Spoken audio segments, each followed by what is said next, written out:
Faze-nos voltar outra vez, ó Senhor, do nosso cativeiro, como as correntes das águas do sul. Os que semeiam em lágrimas cegarão com alegria. Aquele que leva a preciosa semente, andando e chorando, voltará sem dúvida com alegria, trazendo consigo seus molhos. Em outras versões dizem assim: faze-nos voltar outra vez, ó Senhor, do nosso cativeiro, como as correntes do Neguev. Qual a Bíblia que está aqui, correntes do Neguev? Atrás, né? Como as correntes do Neguev. Por que as correntes do Neguev? Você tem que entender que o salmista aqui, ele está lançando uma voz profética, usando o que aconteceu para gerar uma perspectiva do futuro. Então ele diz assim: faze-nos, Senhor, voltar desse cativeiro. Muda a nossa sorte, muda a nossa história, como o Senhor faz voltar, como o Senhor faz com as correntes do Neguev. Quem entende um pouco da cultura judaica, da expressão idiomática, você vai ver que os salmos estão cheios dele. Quem conhece, já esteve em Israel, quando você estiver lá em Israel, amém? Você vai saber o que é a corrente do Neguev. Ontem na célula eu falei sobre isso. O Neguev é um deserto, o deserto da Judéia, onde não chove, é muito raro chover. É ali em volta aquela festa de tabernáculo que está lá até no YouTube, né? Ana Paula Valadão cantando lá, parece apóstola. A gente estava lá no deserto, lá em 2014, parece apóstola adorando lá, filma ela. Não filmam eu, né, irmão? Porque coisa feia ninguém quer mostrar, né? Os ocultos, mas as coisas bonitas todo mundo quer mostrar. Daí apareceu lá, ela orando e tudo mais. A gente estava no Neguev, a festa do tabernáculo ali no Neguev. No deserto de En-Gedi, ali. E quase não chove. E quando chove ali, meu irmão, o calor é tão seco, o clima é tão seco, a temperatura é tão alta, que a água, quando ela cai, ela não chega nem molhar o chão. Cai naquela areia quente e ela já evapora. Quem está entendendo?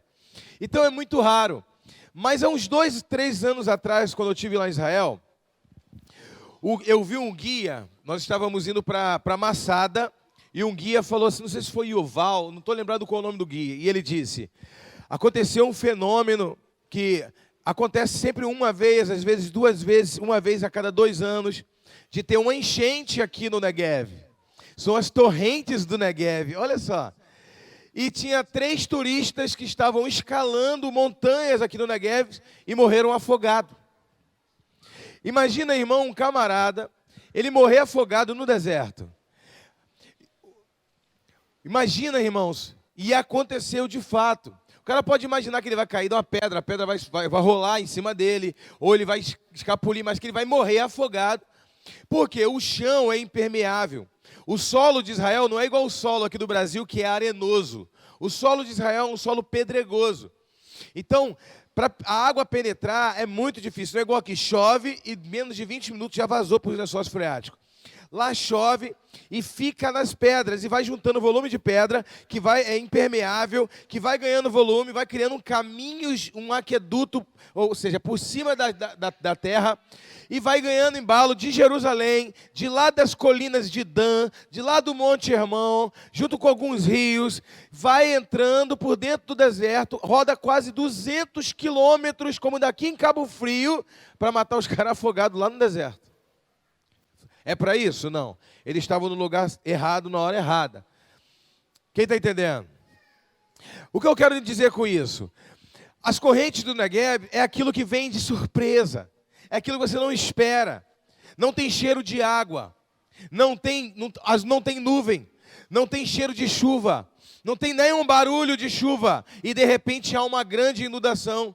Então o que esse salmista ele está querendo dizer com isso? Senhor, nos salva, nos tira desse cativeiro, como o Senhor fez com as correntes, como o Senhor faz com as correntes do Neguev. Ele está querendo dizer, Senhor, eu preciso para ontem.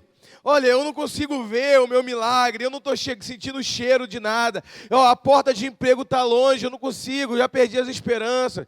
A doença está à porta.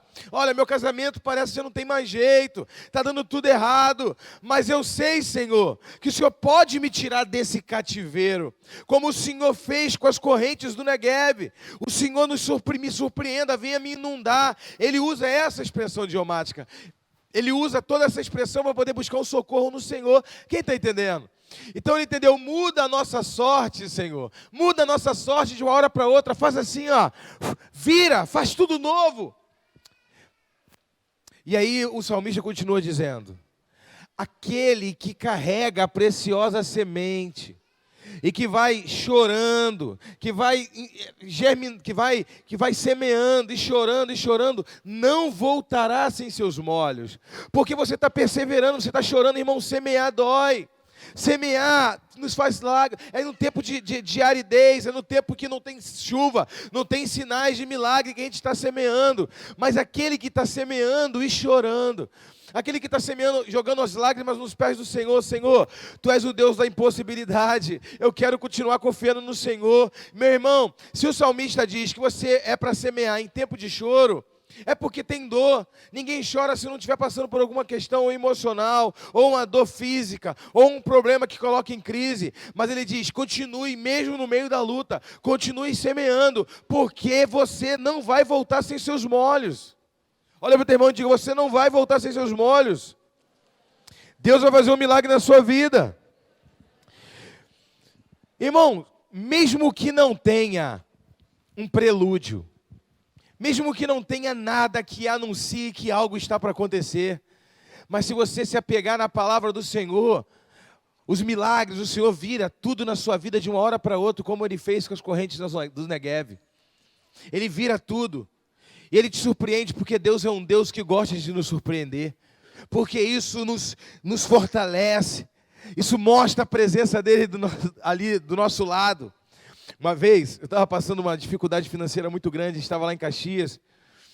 E eu estava lá nos fundos de casa orando, as crianças pequenas. Eu nunca gostei de passar problema para minha esposa, para os meus filhos. Nunca gostei.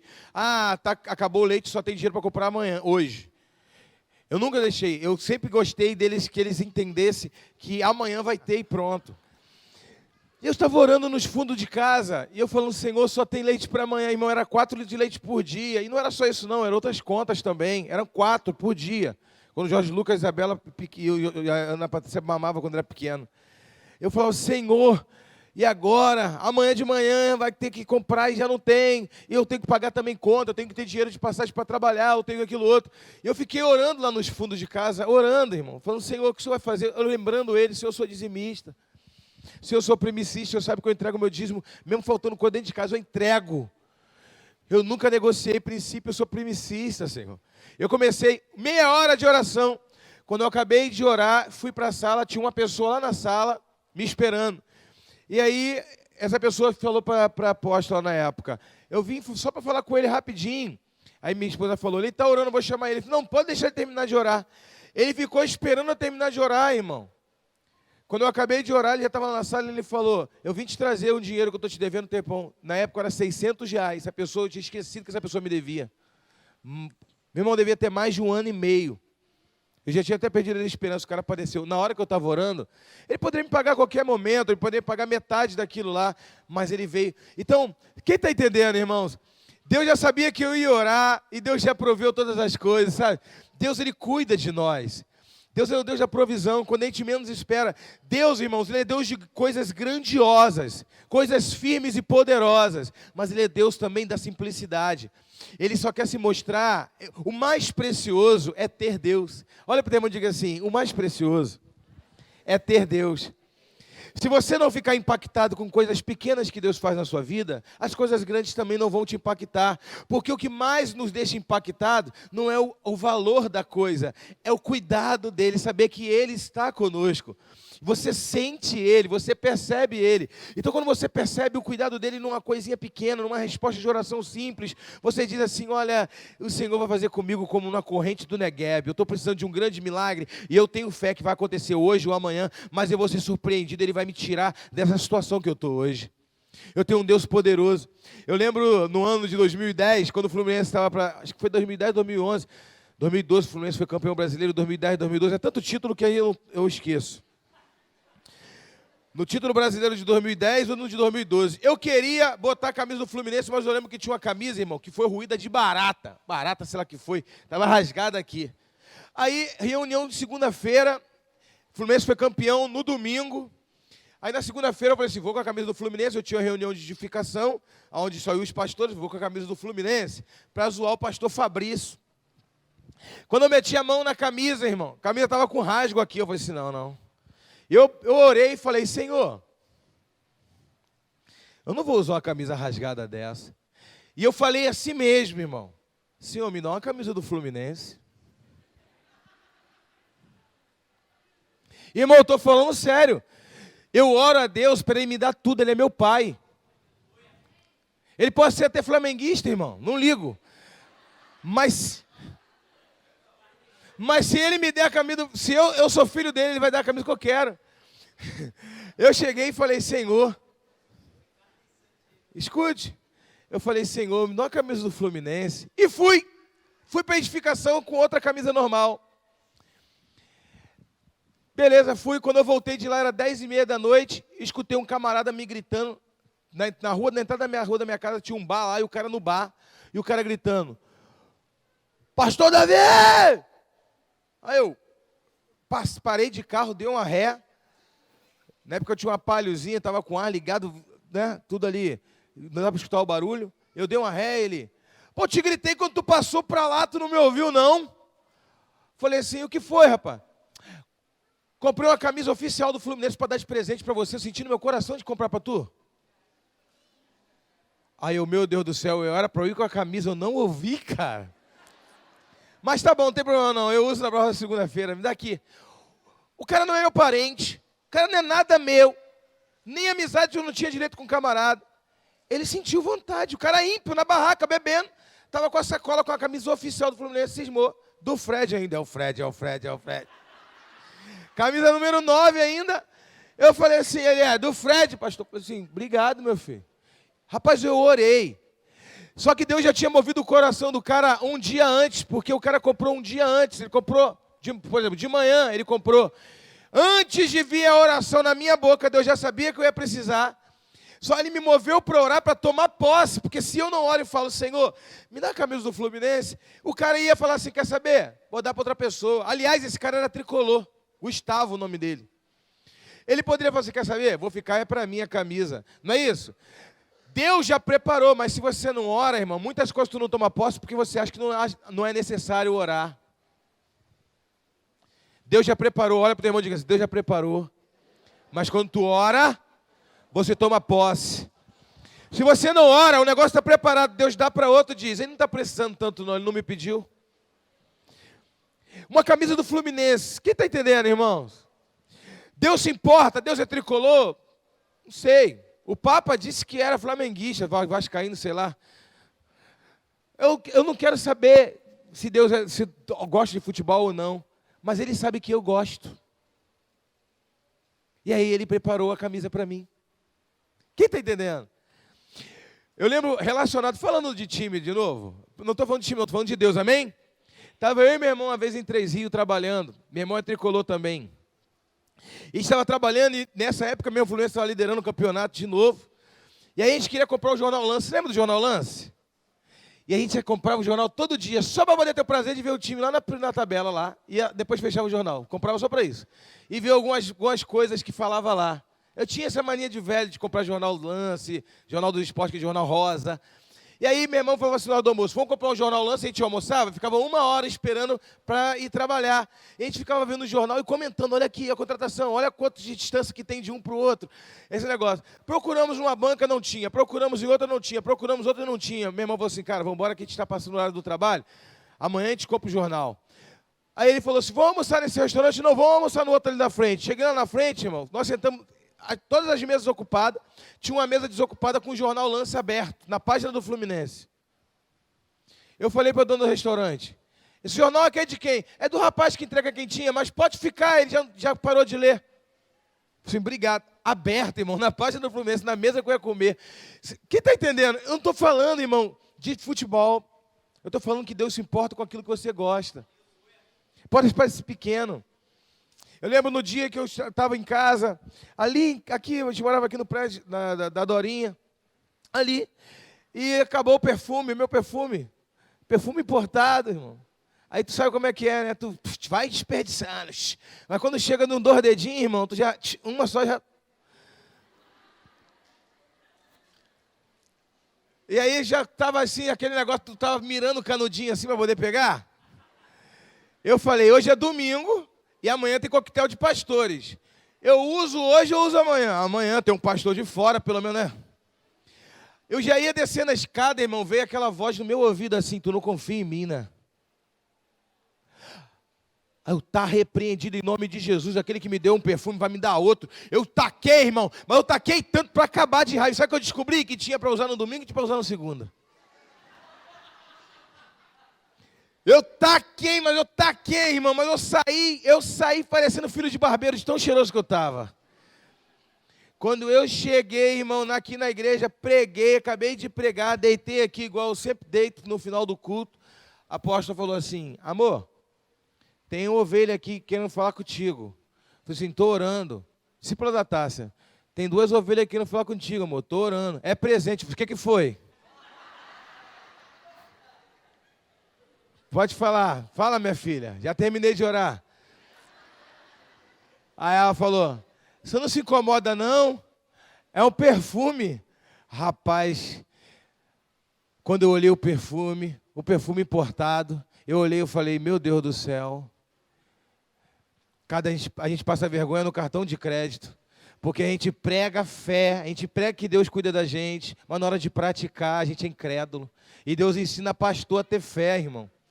Sabia disso? Deus ensina pastor a ter fé. Ele diz assim, eu estou contigo no perfume, estou contigo na comida, estou contigo na doença, estou contigo até a eternidade. Eu vou prover na sua vida. Para de ser incrédulo! Isso é o cuidado de Deus, irmão. Isso é o cuidado de Deus. Deus ele nos ama, irmão. E aí o salmista, ele fala, já entendendo o amor de Deus, ele diz, Senhor, muda meu cativeiro. Faça, Senhor, faça como a corrente do Negueb. E ele começa a orar, ele não fala meu não, ele fala no plural, ele fala, não é isso? Na terceira pessoa. Ele diz assim, olha, nós precisamos, sabe por quê? No Velho Testamento, no Antigo Testamento, tinha uma cultura, Deus criou essa identidade, de que o que acontecesse com um, acontecia com toda a nação. Para o povo aprender a ter responsabilidade com o pecado do irmão. Quem está entendendo? Hoje, no Novo Testamento, Paulo deixa bem claro o seguinte, cada um dará conta de si a Deus, não é isso? Não significa que eu não tenha que me importar com nossos irmãos, mas Deus quis criar uma identidade de amor e de unidade tão grande. Acã pecou e várias pessoas morreram com o pecado dele. Quando um pecava, a nação toda padecia.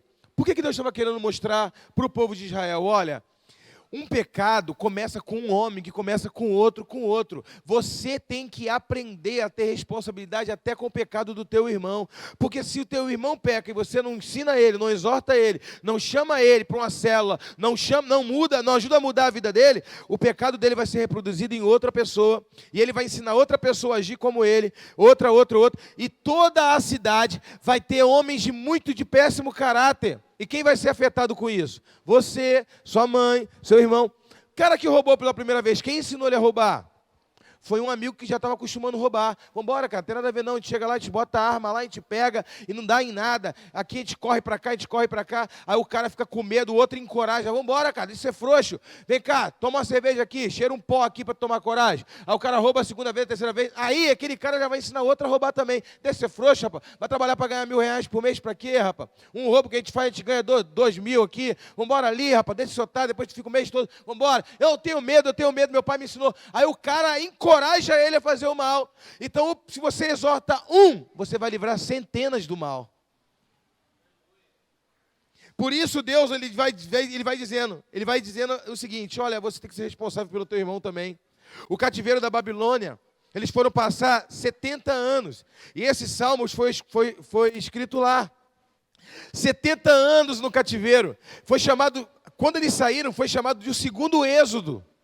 O segundo êxodo, o segundo cativeiro. E olha o que acontece. Eles eram gananciosos, eles só queriam trabalhar e ganhar dinheiro e não confiavam em Deus. Eles eram idólatras, adoravam outros deuses. Outra hora eles adoravam outros deuses, outra hora eles adoravam a si mesmo e a força do seu braço. E aí, Deus colocou eles em cativeiro. 70 anos. Entenda o seguinte, por que Deus colocou 70 anos? A cada 6 anos o homem tinha que parar e descansar 1 ano e deixar a terra descansar. E os caras não estavam cobrindo princípio nenhum. Eles estavam trabalhando direto, não deixava a terra descansar, 70 anos Deus estava indenizando a terra. Vou botar vocês fora da terra 70 anos, para deixar ela descansar, pelos anos que vocês não deixaram ela descansar. Porque se vocês não cumprem o princípio, se vocês adoram outros deuses, amaldiçoam a terra, se vocês não cumprem o princípio, não deixam a terra descansar, eu sou o Deus dos céus e da terra. Deus tem que punir o homem para indenizar a terra, irmão, é o ápice da aberração, da desobediência do homem. Deus é tão tremendo na sua palavra que antes de o homem ter conhecimento disso, a minha avó já falava que a terra você planta 6 anos, no 7º ano tem que deixar ela descansar, porque tem que revirar ela e deixar ela descansando, porque se você plantar no 7º ano, os grãos dão pequeno, morre quase tudo, não pega, a planta não pega direito, a terra precisa de descansar, porque existe nutriente na terra, tem que adubar a terra, mexer nela e deixar ela 1 ano aí parada, descansando, planta em outro lugar. Deus é perfeito, olha para o teu irmão e diga assim, Deus é perfeito.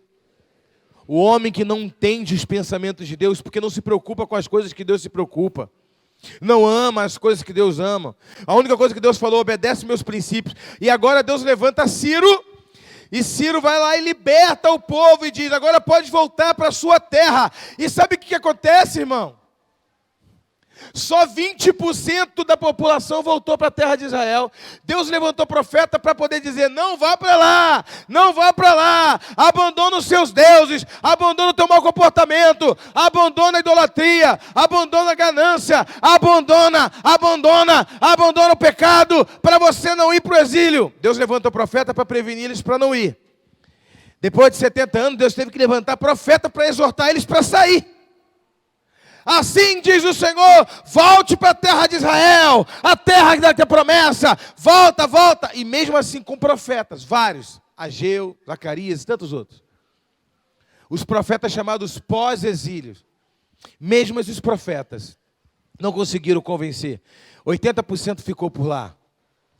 Sabe o que significa, irmãos? Significa que as pessoas podem conviver no meio do povo de Deus, mas não ser povo de Deus. Eles não são 100% de Deus. Eles não querem estar no lugar que Deus quer que eles estejam. Eles não querem fazer o que Deus... Eles querem colher as bênçãos de conviver com o povo de Deus, de receber as orações do povo de Deus, de viver como o povo de Deus, porque eles sabem que colhem bênção, mas na hora de optar por Deus, eles se mostram que não são povo de Deus. Na hora de largar um pecado, de largar uma avareza, de buscar o Senhor em primeiro lugar, eles se mostram como não povo de Deus. Quem está entendendo? A Bíblia diz, e deixa bem claro, que eles voltaram, muitos deles voltaram, mas somente 80 anos depois. Irmãos, o cativeiro físico durou 70 anos, o cativeiro emocional durou 80.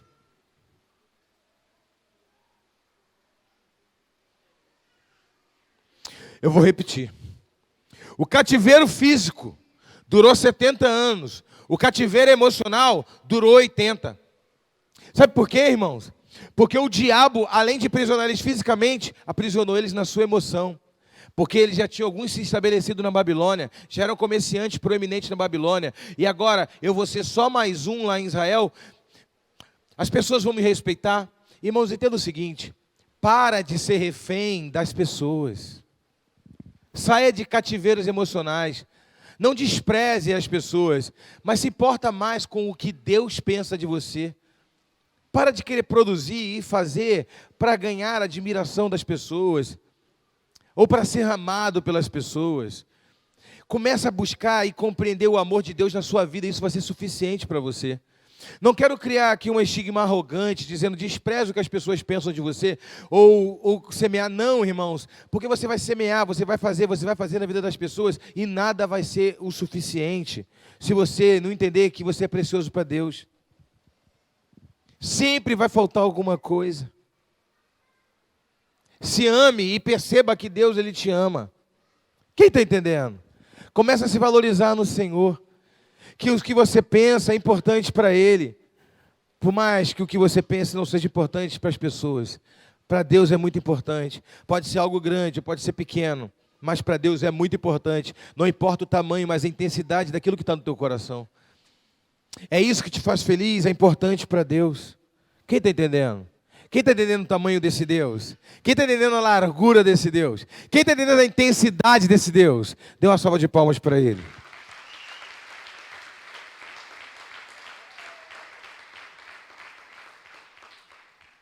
É isso aí. Esse é o Deus que nós servimos. 2 Reis 3,17. Quem pode abrir?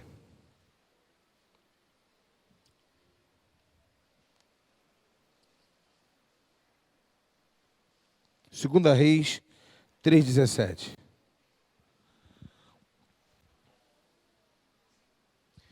Porque assim diz o Senhor: não havereis vento, diga, não vereis vento. E não vereis chuva. Todavia este vale se encherá de tanta água, que bebereis vós, o vosso gato e os vossos animais. Essa profecia é de Eliseu. A Bíblia diz que, pode abrir no 3:11 agora. A Bíblia diz que o rei Josafá e o rei Jorão foram para a guerra e chamaram, se não me engano, o rei do Egito contra os moabitas. Os moabitas, eles pagavam 100.000 peças de lã de imposto para Israel no tempo de Acabe. Mas quando Acabe morreu, o seu filho Jorão assumiu o reino. E os moabitas cismaram: não vamos mais pagar esses 100.000 pele de ovelha de imposto. Não vamos mais pagar. E aí, Acabe reuniu com Josafá, mais um outro rei, um terceiro rei. Foi com uma grande multidão para intimidar os moabitas. E os moabitas peitaram eles. E sabe o que eles descobriram? Que os moabitas estavam mais fortes que eles, muito mais equipados do que ele, com muito mais estratégia, muito mais carro de guerra do que ele. E eles entenderam: se eu for com a multidão, eu vou impressionar ele. Irmão, entenda o seguinte: a quantidade de pessoas, os recursos que ele procurou em si mesmo e nos seus contatos, sem estratégia, sem oração, sem direcionamento de Deus, não serve para nada. Ter muito, sem estratégia, sem propósito, não serve para nada. Você tem que ser bem direcionado, tem que ser guiado por Deus. E eles ficaram tão desesperados, 3 reis, ficaram 3 reis contra o moabita, um rei moabita. Eles ficaram tão desesperados que eles falaram: tem profeta? E olha o que ele diz. E disse Josafá: não há algum profeta do Senhor para que consultemos ao Senhor por ele? Então respondeu um dos servos do rei de Israel, dizendo: aqui está Eliseu, filho de Safate, que derramava água sobre as mãos de Elias. Quem profetiza essa mensagem? Vocês conhecem essa palavra, eu já preguei sobre isso. Eliseu disse: cavam covas, cavam cisternas, porque se encherá de água, e até os animais beberão das águas. E depois que todo o povo for suprido, quando o inimigo chegar, ele só vai ver sangue no lugar das águas. E eles vão ficar apavorados e vão fugir. E aí, o que me chamou a atenção nesse texto foi o seguinte: Eliseu estava como soldado servindo no exército. Numa outra versão diz assim: tem entre nós Eliseu, filho de Safate. Ele estava ali como um soldado comum, mas quando houve uma necessidade, a unção se manifestou. Tem entre nós um homem chamado Eliseu. Quem? Eliseu, filho de Safate. Quem é? Aquele que deitava a água na mão de Elias, aquele que servia o profeta. Ele servia o profeta, então é dele que a gente precisa. Irmãos, entenda o seguinte: isso me trouxe um entendimento. Qual, pastor Elcio? Ele sempre esteve aonde estava. Ele sempre esteve aonde estava até haver uma necessidade. Você está aonde sempre esteve, achando que Deus não está te percebendo, achando que nada vai acontecer na sua vida. O problema é que a necessidade que vai surgir, que só você pode resolver, não apareceu ainda. Você está ali como um soldado comum, você está ali como uma pessoa comum, você está ali como um soldado comum. E aí, quando os 3 reis estão em dificuldade, não tem para onde fugir, ele sai do anonimato, a unção começa a borbulhar dentro dele, e promove ele, e coloca ele, exalta ele acima de 3 reis. Ele sai dali, daquele lugar, mais importante do que 3 reis. E ele diz, vocês não vão ver chuva. Mas por que ele aprendeu isso? Porque um dia ele subiu no morro, no monte, 7 vezes, e Elias disse, o que tu vê? O que tu vê? A Bíblia não diz o nome, mas diz o seu moço. O que tu vê? Eu não vejo nada, eu não vejo nada. Na 7ª vez, o que você vê? Eu vejo uma nuvenzinha do tamanho da palma da mão de um homem. Elias disse, então fala para Acabe para correr, porque eu já escuto o barulho das águas de uma grande chuva. Ou seja, ele aprendeu com o líder dele, não é o que se vê, é o que se ouve, é o que sai da boca. O que vai mudar a tua vida não é o que você vê, nem o que você ouve, é o que sai da boca do seu profeta. Olha, você não vai ver água, você não vai ver nuvem, você não vai ver nada. Portanto, e disse Josafá, bota o outro texto, minha filha, o anterior, o 17. Porque assim diz o Senhor, não vereis vento e não vereis chuva, todavia este vale se encherá de tanta água que bebereis vós, o vosso gado e os vossos animais. Sabe o que é isso, irmãos?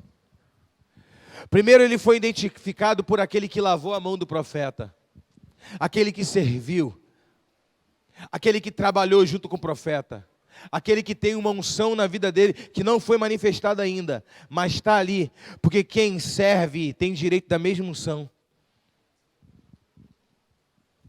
E aí ele diz, posso cavar muitas covas, cavam covas profundas, porque vai vir tanta água, que vai inundar, e vai encher todas as cisternas, e vai alimentar todo esse povo. Quantos milhões tem? 6 milhões? São 3 nações inteiras? Está faltando água para eles? Os animais estão morrendo no meio da guerra? Vocês estão cercados pelos moabitas? Vai todo mundo morrer de sede? Não vai não, vocês não vêem nem vento, nem chuva, nem barulho de chuva, mas vai ter tanta água, que vocês todos vão beber, e os animais. E o resto da água vai servir para se transformar em sangue, e espantar os inimigos, dizendo, morte já teve nesse lugar.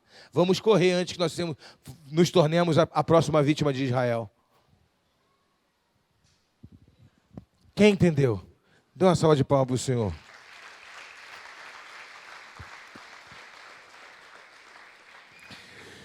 Quando a necessidade chegar, o que nos promove são as necessidades. Quando a necessidade que só a sua unção pode resolver chegar, você vai sair de comum para um resolvedor de problema. Vai ser a hora que Deus vai te exaltar. Nós só somos reconhecidos pelos problemas que nós resolvemos. Coloca um problema diante de um homem de solução, ele soluciona o problema e ele é conhecido por aquela solução que ele deu. Quanto maior é a necessidade, quanto maior é o problema, e se a unção que está em você te capacitar a resolver esse problema, maior é a promoção que Deus tem para você. Quem entendeu isso, deu uma salva de palmas para o Senhor. Olha para o teu irmão e diga assim, hoje, Deus vai te promover.